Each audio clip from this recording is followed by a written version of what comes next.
Shalom saudaraku. Saudara, saya mau menyampaikan kepada kita dan bertanya menjadi perenungan bagi kita. Saudara, ketika kita disuruh berangkat ke satu tempat yang tidak kita tahu atau melakukan sesuatu yang kita belum tahu, bagaimana respon saudara? Apakah saudara akan menaati, akan mengerjakan, atau kita bertanya? Contohnya, ketika kita disuruh, kamu A, pergilah ke satu tempat sana, aku akan begini dan segala macam, memberikan janji kepada kita. Terus dikatakan pergilah ke sana. Kemana ke sana? Ya pokoknya pergi aja ke sana, ikuti aja apa yang saya katakan. Saudara, apakah saudara akan langsung pergi? Saya kira enggak. Saudara dan saya pasti akan langsung berpikir, di sana saya akan ngapain, di sana apa yang harus saya kerjakan, di sana saya mau jadi apa, begitu. Di sana itu di mana? Kita kan pasti banyak bertanya.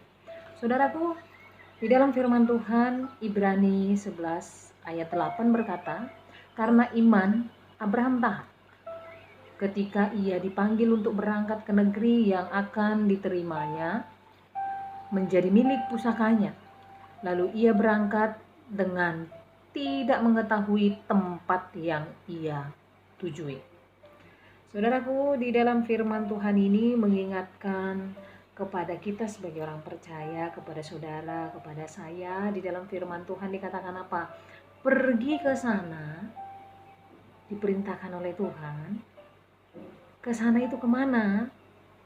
Di sini dikatakan berangkat ke tempat yang dia tidak mengetahui tempat tujuannya itu di mana. Tetapi dikatakan di sini yang digaris bawahi, karena iman maka Abraham taat. Abraham taat karena apa? Iman. Iman itu kita tahu di dalam Ibrani pasal yang ke-11 ini dikatakan oleh firman Tuhan, iman itu adalah bukti dari segala sesuatu yang tidak kelihatan. Apa yang engkau percayai, itulah iman. Dan di sini dikatakan karena iman maka Abraham taat. Iman itu bukti dari apa yang dia percayai, membuat dia menjadi taat. Dia percaya kepada siapa? Tuhan Yesus. Dia percaya kepada Tuhan Allah, sehingga membuat dia menjadi taat. Ketika dikatakan pergilah, kita tahu di dalam kejadian 8, kalau kita membaca di dalam firman Tuhan ini, kita melihat bagaimana Abraham disampaikan, bahkan dikatakan oleh firman Tuhan di dalam kejadian, dikatakan bagaimana Abraham, di pasal 12, saudara.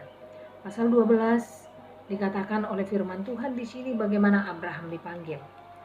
Jadi ketika Abraham dipanggil, Abraham dikatakan pergilah ke negeri yang akan kutunjukkan kepadamu. Tapi Tuhan tidak menyampaikan tujuannya di mana, tetapi ikut aja tuntunan Tuhan.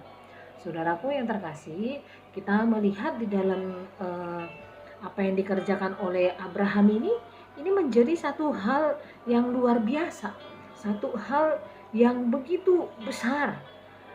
Iman dia membuat dia taat. Ketika dia percaya kepada Tuhan, membuat dia taat apa yang harus dia kerjakan yang diperintahkan oleh Tuhan. Sehingga di dalam ayat 8 di dalam Ibrani 11 dikatakan di situ bagaimana ketika seseorang menantikan janji yang akan digenapi di dalam hidup seseorang, dikatakan dia belajar taat. Dimana tidak heran kita melihat di sini dengan tekun Abraham mengikuti apa yang Tuhan perintahkan, ia menaati untuk pergi ke negeri mana yang Tuhan tunjukkan kepada dia. Bahkan dikatakan di sini ke tempat yang asing. Dia harus meninggalkan zona nyamannya. Dia harus menuju satu tempat yang dia tidak tahu, dia tidak mengerti, dia tidak pahami. Tapi dikatakan engkau harus pergi ke sana. Berarti zona nyamannya ditinggalkan, saudara. Keluarganya ditinggalkan. Demi apa? Tujuan yang Tuhan berikan. Satu janji yang Tuhan berikan kepada dia. Tapi kita melihat di sini kunci iman Abraham itu apa? Ia percaya kepada kesetiaan Allah, bahwa Allah setia dengan janjinya. Ketika Tuhan berjanji di dalam firman-Nya kepada umat Israel, kepada bapa leluhurnya, dikatakan, aku akan senantiasa menyertai engkau sampai senantiasa. Bahkan dikatakan, aku akan memberikan tanah Kanaan kepadamu. Dan itu dikerjakan, saudara. Dia percayakan janji itu. Abraham sebagai bapak orang beriman itu, dia percaya janji Tuhan. Ketika Tuhan bilang, pergilah ke negeri itu, aku akan membuat namamu masyhur, aku akan memberikan namamu menjadi nama bapa dari satu bangsa yang besar. Dia percayakan hal itu. Dia percaya kesetiaan Tuhan tentang janjinya. Sehingga dia mencoba dan melakukan apa? Ketaatan. Kepercayaan penuh itu ditunjukkan oleh Abraham dengan tidak ragu-ragu mengerjakan, menjalankan tugas yang Tuhan berikan.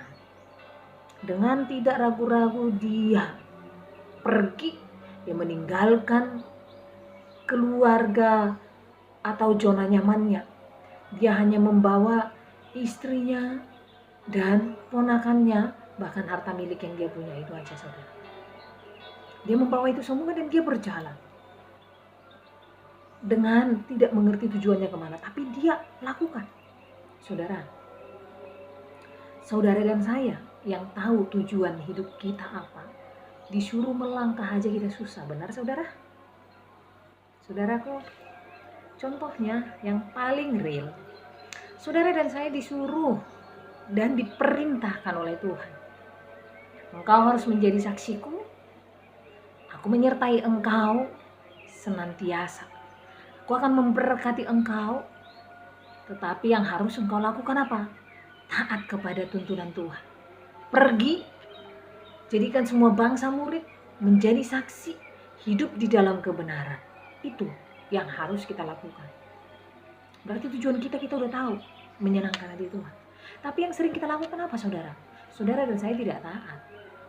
Kita merasa ketika saya dimaki-maki, ketika saya dijahati, bagaimana mungkin ya Tuhan saya bisa melupakan apa yang Dia lakukan?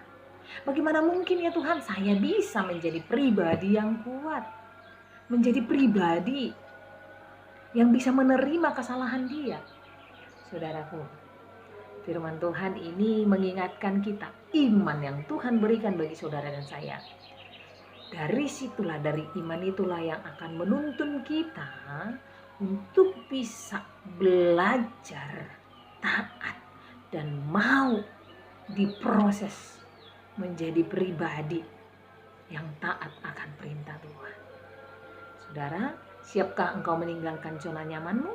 Siapkah engkau membuang egomu, memikirkan tujuanmu? Siapkah engkau dan saya membuang egomu, memikirkan apa yang Tuhan percayakan kepada kita, sehingga saudara dan saya berani melangkah dan berani melakukan apa yang Tuhan perintahkan. Mengasihi sesama kita. Siapkah engkau membuang egomu untuk tidak memikirkan saya sakit hati, tapi engkau bisa menerima, iya itu kelemahan dia, saya harus merangkul dia, saya harus sabar menghadapi dia, saya harus mendoakan dia, menopang dia, dan saya kalau bisa jadi berkat bagi dia. Inilah saya menjadi pribadi yang hidup di dalam Tuhan. Apakah kita berani berkata demikian, saudara? Atau justru ketika kita melihat, oh dia sudah memaki saya, dia sudah menjelekkan saya, maka saya harus biarin aja begitu daripada saya tersakiti lagi. Saudara, kau sebagai orang yang sudah dipanggil dari kegelapan menuju terangnya yang ajaib, engkau dan saya punya tugas. Engkau berjalan bersama Tuhan, setia pada janji Tuhan, percaya kepada Tuhan, dan lakukan apa yang Tuhan kehendaki. Dengan begitulah maka hidup kita menjadi berkat dimanapun. Biarlah renungan ini menguatkan kita dan memproses hidup kita untuk kita bisa taat kepada perintah Tuhan, menjalani proses, dan tetap minta pimpinan Tuhan supaya kita bisa taat kepada firman Tuhan. Terima kasih. Soli Deo Gloria. Tuhan Yesus memberkati.